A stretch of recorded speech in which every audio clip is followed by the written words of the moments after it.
Hi everyone! It's me again, Melody Reyes of Melody Car. So ayan, magsimula na tayo para di kayo mainip. Dito muna tayo ngayon sa 2025 Ford Ranger Wildtrak 4x4 with automatic transmission. Ang presyo niya is 1,578,000. Ang mileage niya, 21,000 kilometers. So ngayon, dito muna tayo sa exterior niya. Ayan. Yan, so new look na to guys ha. Yan, so guys, dito tayo sa exterior niya. Ayan, so maganda yung color niya. Okay, yan.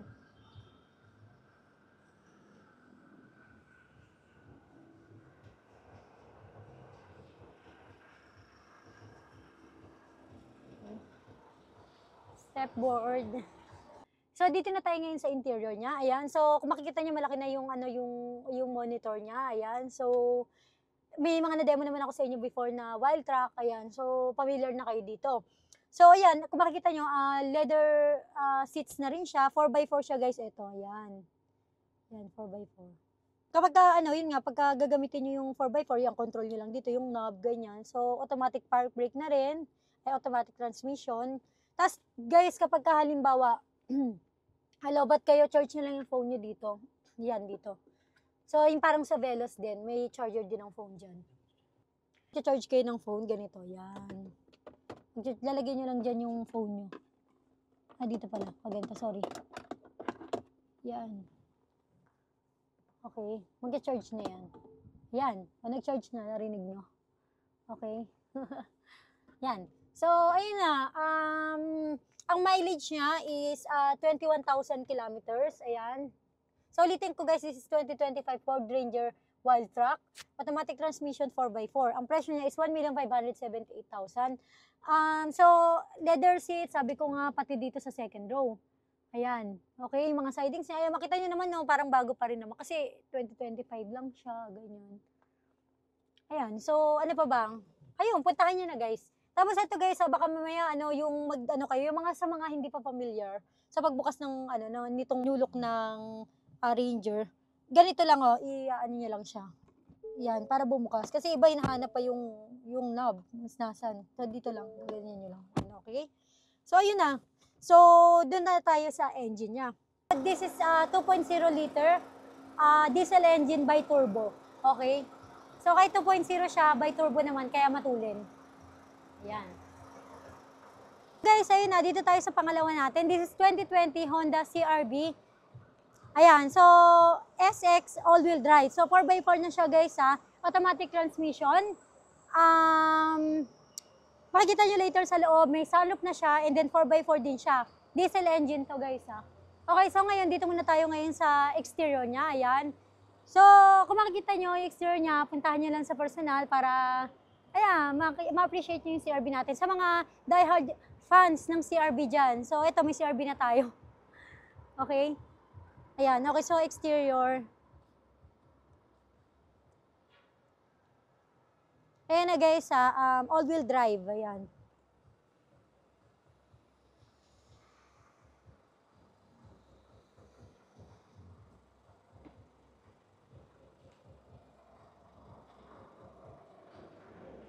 So ngayon, ang presyo pala niya, nakalimutan kong bagitin sa inyo.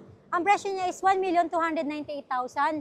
Ang mileage niya, check natin sa loob, okay? Dito tayo sa interior niya. Kaya kung makikita nyo, may wood panel siya. Ayan. So, elegant yung loob niya, guys. Power seats na rin siya. Ito. Yan, power seats. Okay? Ayan, so, leather interior. Leather siya, okay? So, dito tayo ngayon sa loob niya. Ayan.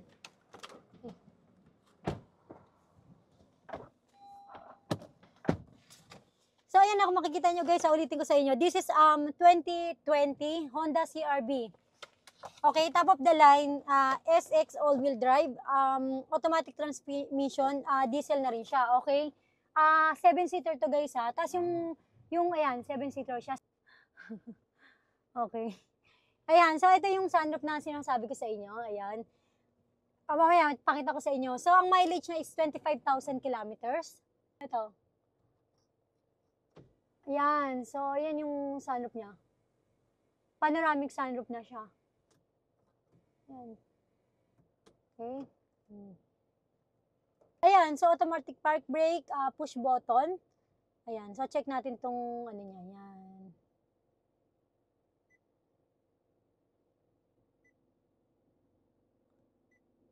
Ayan, so ito may Bluetooth na rin, ayan, map, nandiyan na, okay. Smartphone connection, meron na din, okay. Ayan, so may voice command, ayan, may paddle shifter siya, paddle shifter, okay. So makikita nyo napaka-elegante ng loob nito, guys.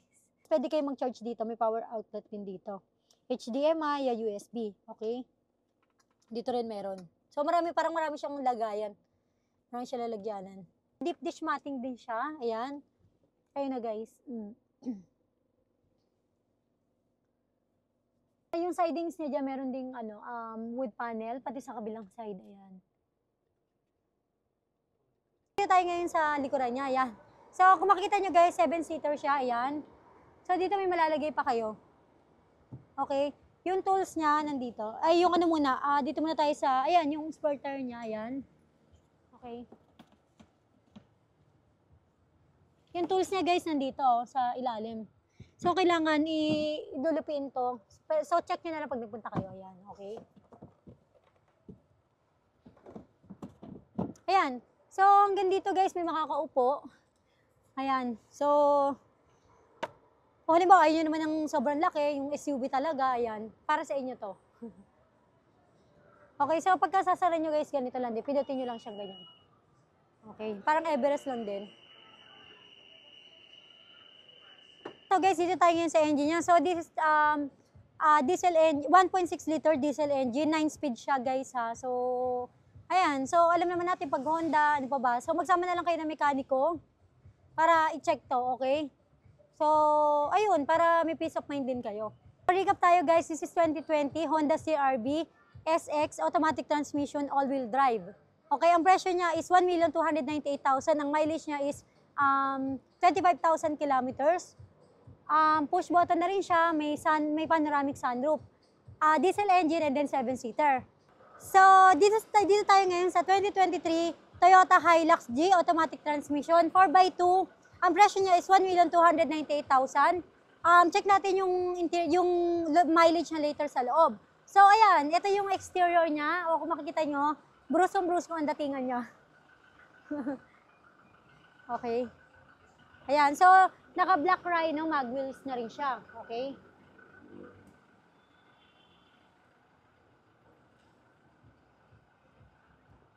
Yeah, may roller lid na rin. Ito.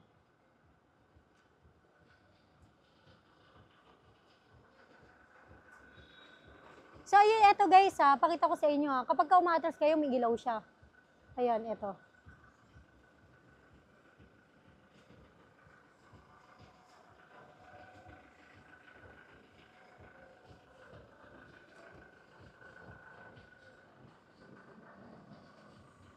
So, ngayon tayo ngayon sa interior niya, okay?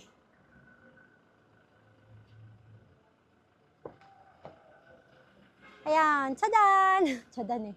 So, ito, leather dito, tapos ito yung sidings niya.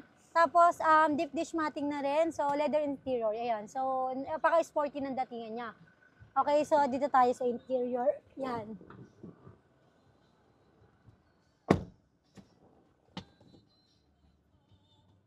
So guys, kung makikita nyo, ayan, napaka-sporty ng datingan nito. So, this is 2023 Toyota Hilux G automatic transmission. 4x2 lang siya guys, makakakala nyo ng 4x4. Okay. So, iba naman kasi it doesn't matter kung 4x4, 5x2, sila hindi naman nila pinang-akit ng bundok. Okay, so ang mileage niya is 14,000 kilometers. Ayan. So, may voice command na rin siya. Yan yung palagi ko sinasabi sa inyo, may control na rin dito. Ayan. Tapos Bluetooth, ayan, kumpleto na siya, ayan, Bluetooth, connect nyo lang yung phone nyo dyan, ayan, okay. Ayan, so,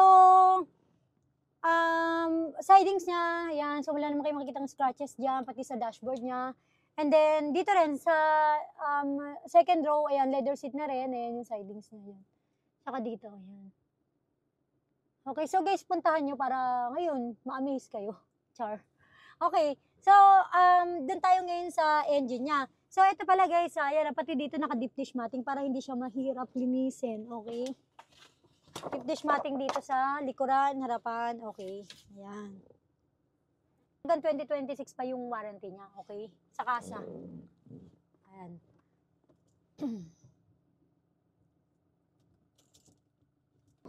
So, ayun na guys, dito tayo ngayon sa engine niya. So, this is 2023 Toyota Hilux G, 2.4 liter diesel engine. Okay, so magsama na lang kayo ng mekaniko nyo. Pero under ka sa warranty pa naman to. Ayun, pwede yung dalhin sa kasa kung gusto nyo. Okay? So, recap tayo. This is 2023 Toyota Hilux G automatic transmission. Ang presyo niya is 1,298,000. Ang mileage niya is 14,000 kilometers. Under ka sa warranty until 2026. Okay? Dito naman tayo ngayon sa SUV natin. So, this is 2020 Ford Everest. Ford Everest Sport. Limited edition siya, guys. Tapos ang color niya is blue. Okay? Dr. May-ari, ayan. So, ang presyo niya is 1,198,000. Kasa records din to, guys. Ayan, so dito tayo ngayon sa exterior niya. Okay? Ayan, so may daytime running lights. Ayan. So, naka 20-inch BFL mag wheels na rin siya.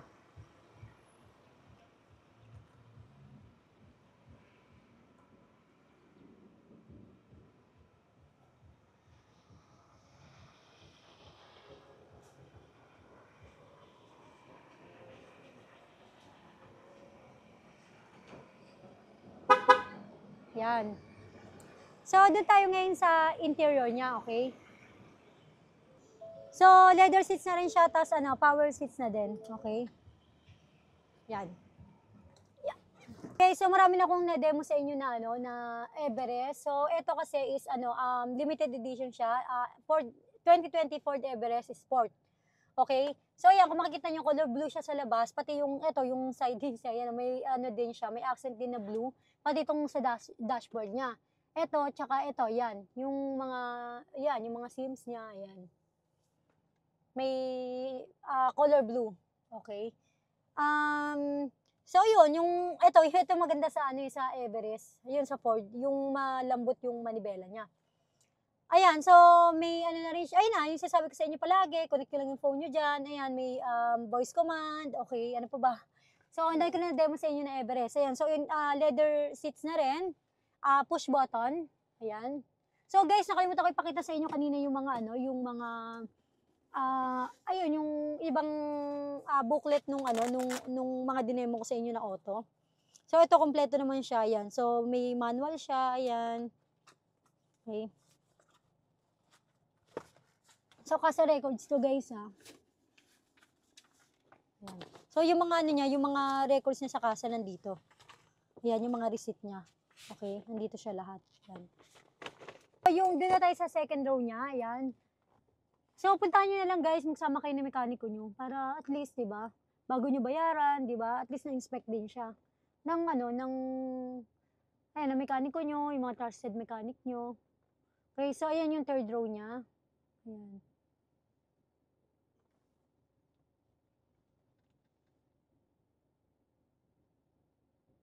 Ayan. So, yung aircon niya malamig. Okay. So, ano pa ba? Doon tayo ngayon sa sa likuran niya. Pakita ko sa inyo yung niya, yung tools niya. Okay. Kasi sa inyo palagi, yung pangtamad. Yan. So, pindutin niyo lang ng 2 times ito. Kaya mag-open na siya kusa. Ayan. Tadan! So, okay. So, ito yung niya, yung third row niya. Ayan. Check natin yung tools niya. Ayan. So, kompleto siya ng tools, guys, ha. Okay. Ayan. So, ayan. Pagbabalik yun, pindutin nyo lang din to. So, pakita ko na sa inyo yung engine niya. Okay. 2.0 liter. Diesel engine. Ayan, bi-turbo. Okay. So, yun nga. Sa inyo, sama kay mechanic nyo. Ayan. Okay. 2020. Ford Everest Sport. Limited edition. Ang presyo niya is 1,198,000. Ang mileage niya is 38,000 kilometers. Nakalimutan ko pala sabihin sa inyo kanina. So, dito tayo sa last but not the least natin. Okay, so, this is 2017 Ford Everest Titanium. Automatic transmission, ang presyo niya is 898,000. So, dito tayo ngayon sa exterior niya. Okay. So, ayan. So, may daytime running lights. Ayan. So, color black siya. Kung makikita nyo naman, color black.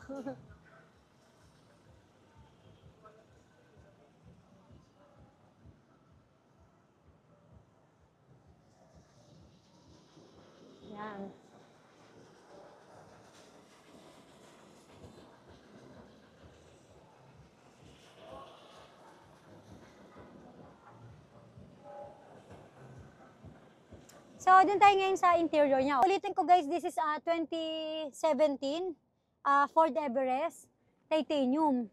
Okay, ang presyo niya is 898,000. Guys, nakalimutan ko pala kung nakita niyo naman kanina, naka 20-inch mag wheels naman siya.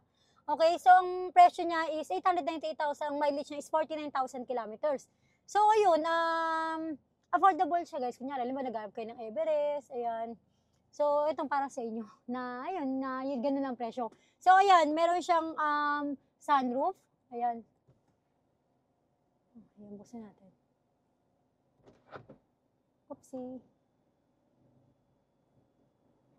Ayan, okay. Panoramic sunroof to guys, ha. Ayan.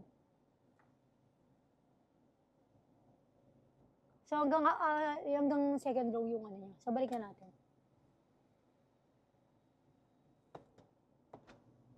Yan, ganyan. Dito niya lang siya pipindutin. Pag-control ng sunroof. Yan. Okay. So, ayun. Yung ang dami ko na na-demo sa inyo na Everest. So, ayan, connect ko lang din yung phone nyo dyan. May voice command na rin siya. Okay. Ayun. So, ano pa ba? So, leather interior. Ayan. Okay. Ito yung sasabi ko sa inyo guys. Nakalimutan ko kanina sabihin. 20-inch mag wheels na kanito. Tires na siya. Ayan, so guys, papakita ko muna sa inyo yung tools ha. Nakalimutan ko pala pakita kanina. Ayan, so kompleto siya ng tools. Ayan, okay.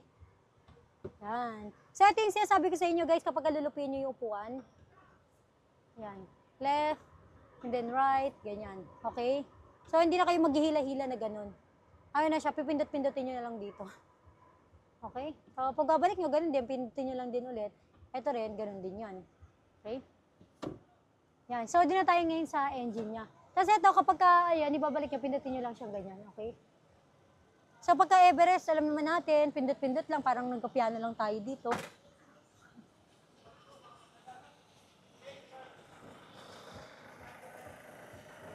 So, ayan, dito tayo sa engine niya. So, this is a 2.2 liter diesel engine, Duratorque DCI. Ayan, so, sama na nga lang kayo lagi ng mekaniko. Lahi yung sinasabi sa inyo guys, para may peace of mind tayo, syempre. Bago nyo bilhin, kasi hindi naman biro yung pinapakawalan yung pera, di ba? This is 2017 Ford Everest Titanium.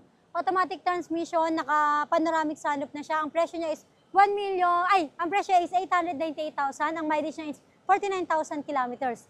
Ayun na guys, so that's it for today. So may part 2 pa ako guys ha. So ayun, subscribe lang kayo sa channel ko, sa YouTube channel ko, Melody Cars. And then, FB page ko, Melody Cars, yan yung makikita yung mga available units ko, yung photos and description niya. So, Melody Cars, like and follow nyo na rin. And then, share nyo na rin, okay? So, may Instagram din naman ako, kaso parang bihira sa inyo nag-Instagram, Melody Cars, basta search nyo lang lagi, Melody Cars. TikTok, bihira lang din ako, pero Melody Cars, search nyo rin, okay? Kapag may nagka-time ako ng mahaba-haba, mag-update ko yung TikTok ko, TikTok.